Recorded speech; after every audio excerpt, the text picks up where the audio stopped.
Good afternoon. और आप सभी को नीट 2025 और नर्सिंग 2025 के लिए बहुत बहुत शुभकामनाएं।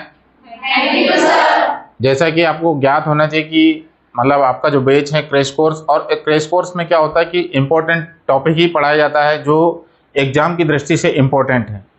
समझ में आ रहा है? yes, तो हम लोगों ने आज जो एक नया चैप्टर स्टार्ट किया है, रिप्रोडक्शन इन प्लांट या प्लांट एम्ब्रियोलॉजी या पादप भ्रूणिकी, क्या बोलेंगे उसको? पादप भ्रूणिकी। इसमें सबसे पहले मैंने आपको बताया था father of plant embryology. Father of plant embryology का मतलब होता है, मतलब पादप भ्रूणिकी के पितामह कौन है? कौन है? ठीक है। अब इसके बाद मैंने बताया था, सबसे पहले आज पढ़ाया था आपको फ्लावर। क्या पढ़ाया था? फ्लावर। तो फ्लावर के बारे में ये बताया था कि जो फ्लावर होता है, ये सभी जितने भी जो एंजियोस्पर्मी प्लांट होते हैं, जो आवृतबीजी पौधे होते हैं, इसमें जनन का प्रमुख स्थान होता है क्या? yes, अरे रिप्रोडक्शन का साइट होता है कि नहीं? yes, फ्लावर की ओरिजिन या उत्पत्ति तने के शीर्ष भाग से होती है क्या? yes, पक्का? yes, तो ये बहुत ही खूबसूरत डायग्राम आप सभी के समक्ष मैंने बनाया डिजिटल बोर्ड में। तो सबसे पहले मैंने बताया था कि जो फ्लावर होता है, फ्लावर जो होता है स्टेम से एक फिलामेंटस या तंतु के समान संरचना से जुड़ी रहती है। इसको क्या बोलेंगे अपन? पेडिसल। क्या बोलेंगे? पेडिसल। ये इसको हिंदी में पुष्पवृंत बोल सकते हैं क्या? yes, sir। ये किससे मिलकर बनी होगी?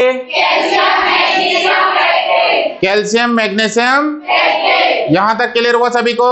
yes, sir। फ्लावर का जो आउटर मोस्ट पार्ट होता है, इसको कैलिक्स, सेपल या बाह्यदल बोल सकते हैं। yes, sir। ये हमेशा कौन से रंग का होता है? हरे रंग का। कौन से रंग का होता है? हरे रंग का। इसमें छोटे छोटे कांटे हो सकते हैं क्या? yes, sir। जो चारा खाने वाले जंतुओं से पुष्प को क्या करती है? रक्षा या सुरक्षा प्रदान करेगी कि नहीं? yes, sir। इसे किसी भी केमिकल्स के द्वारा दूसरे कलर में चेंज नहीं कर सकते। यहाँ तक क्लियर हुआ सभी को? yes, sir। अब इसके बाद हम बात करेंगे कोरोला। दूसरी बड़ी जो स्तर होती है, इसको कोरोला, पेटल या बाह्यदल बोल सकते हैं क्या? yes, sir। ये रंग बिरंगी संरचना या कलरफुल स्ट्रक्चर हो सकती है। yes, sir। कलरफुल होने का कारण इसमें वाटर सॉल्युबल कौन सा पिगमेंट? एंथोसायनिन। कौन सा पिगमेंट? एंथोसायनिन पिगमेंट होता है, जिसके कारण आपको मालूम होना चाहिए कलरफुल स्ट्रक्चर में कन्वर्ट हो सकता है क्या ये? yes, sir। अब ये कलरफुल होता है, रंगीन संरचनाएं होती, इसीलिए क्या करती? इंसेक्ट या कीटों को परागण के लिए क्या करती है? अपनी ओर आकर्षित करती है। क्या करती है? आकर्षित करना और अपनी ओर आकर्षित करना में जमीन आसमान का अंतर है। तो अपनी ओर आकर्षित करती है, किसके लिए? परागण के लिए। किसके लिए? यहाँ तक क्लियर हुआ सभी को? yes, अब उसके बाद अपन आते हैं मेल रिप्रोडक्टिव पार्ट में। इसको एंड्रोसेम या पोवम बोल सकते हैं क्या? yes, ये कितने पार्ट में डिवाइड होगा? 3। सबसे ऊपर वाले भाग को क्या बोलेंगे? हिंदी में क्या बोलेंगे? ये कितने लोब या कितने पिंडों से मिलकर बने होंगे? एक पिंड में कितने कक्ष होंगे? 2। तो 2 में कितने होंगे? 4। जिसके अंदर किसका डेवलपमेंट होगा? पराग कणों का डेवलपमेंट होगा। किसका डेवलपमेंट होगा? यहाँ तक समझ में आ रहा है सभी को? yes, sir। उसके बाद हम बात करेंगे कनेक्टिव। किसकी बात करेंगे? कनेक्टिव। तो कनेक्टिव जो होता है किन किन के बीच में प्रेजेंट होता है? एंथर और फिलामेंट के बीच में होता है क्या? yes, sir। मतलब ये दोनों को जोड़ने का काम कर सकती है कि नहीं? yes, sir। उसके बाद जो फिलामेंट होता है, ये तंतु के समान संरचना होती है। क्लियर हुआ सभी को? yes, sir। अब फीमेल वाले पार्ट में अपन आते हैं। फीमेल वाले पार्ट को क्या बोलेंगे अपन? क्या बोलेंगे? या इसको जायांग बोल सकते हैं क्या? yes, sir। ये भी कितने पार्ट में डिवाइड होगा? 3। ऊपर वाले पार्ट को स्टिग्मा बोल सकते हैं। yes, sir। ये चपटी या फ्लैट स्ट्रक्चर हो सकती है क्या? yes, sir। इसको प्लेटफॉर्म ऑफ इंसेक्ट या कीटों का प्लेटफॉर्म कहा जाता है। yes, sir। क्योंकि कीट यहाँ परागण के लिए आते हैं। समझ में आ रहा है सभी को? yes, sir। अब आपको मालूम होना चाहिए दोनों के बीच का अंडाशय या ओवरी या स्टिग्मा के बीच में एक खोखली संरचना होती है। इसको क्या बोलेंगे अपन? क्या बोलेंगे? या वर्तिका बोल सकते हैं क्या? yes, sir। यह पॉलिनेशन के समय पॉलिन ट्यूब को रास्ता प्रदान करती है। yes, sir। यह परागण के समय पराग नलिका को रास्ता प्रदान करती है क्या? yes, sir। बीच वाले नीचे वाले भाग को क्या बोलेंगे अपन? अंडाशय या ओवरी बोल सकते हैं क्या? yes, sir। इसके अंदर किसका निर्माण होगा? किसका निर्माण होगा? यहाँ तक समझ में आया सभी को? yes, sir। अब इसके बाद आपको मालूम होना चाहिए फ्लावर के सभी पार्ट जहाँ पर लोकेटेड होते हैं, इसको क्या बोलेंगे अपन? थैलेमस से पुष्पासन बोल सकते हैं क्या? yes, sir। यहाँ तक समझ में आ रहा है? yes, sir। किस किस को समझ में आ रहा है? सभी को समझ में आ रहा है? अब इसके बाद हमने बताया था जो फ्लावर होते हैं, ठीक है, मतलब कितने प्रकार के फल होते हैं, तो कितने प्रकार के फल हो सकते हैं? एक होता है सत्य फल। कौन सा फल? या ट्रू फ्रूट बोल सकते क्या? नीचे वाले को क्या बोलेंगे? तो ट्रू फ्रूट्स का डेवलपमेंट कहाँ से होगा? अंडा से भित्ति से, या ओरिवाल से होती है क्या?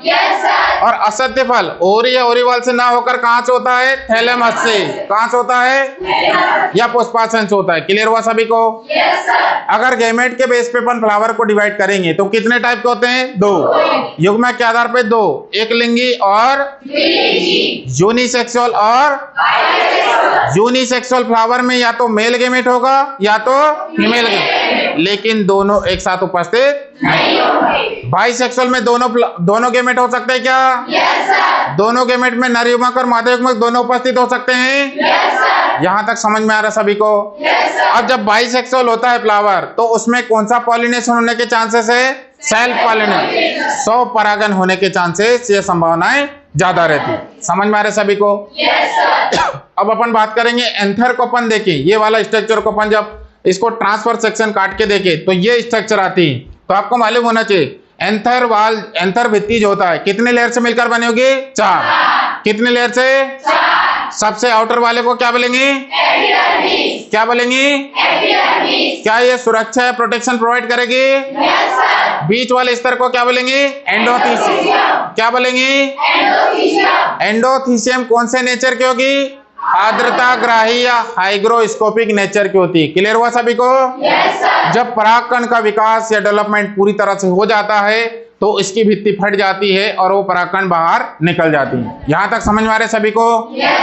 बीच वाले स्तर को क्या बोलेंगे अपन? मिडिल। इनकी संख्या कितनी होती है? जैसे जैसे परागकण का विकास होता है ये लेयर कैसे होती जाती है? विलुप्त होते जाती है, डिसअपीयर होते हैं कि नहीं? और सबसे इनरमोस्ट लेयर को क्या बोलेंगे अपन? टेपेटम। क्या बोलेंगे? ये विकसित हो रहे पोलन ग्रैंड को क्या करेगी?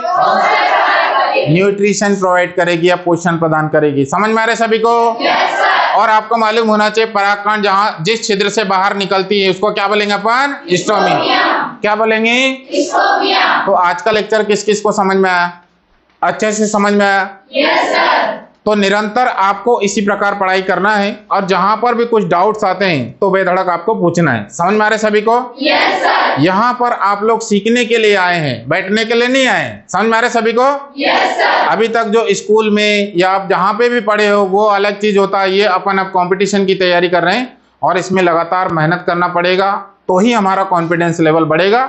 और जब कॉन्फिडेंस लेवल हमारा बढ़ेगा तो निश्चित तौर से जो हम जिस लक्ष्य को पाने के उद्देश्य से यहाँ पर आए वो लक्ष्य आपको मिल सकता है। ठीक है, तो आज के लिए आपको बहुत बहुत शुभकामनाएं और आने वाले क्लास के लिए बहुत बहुत शुभकामनाएं। थैंक यू सभी।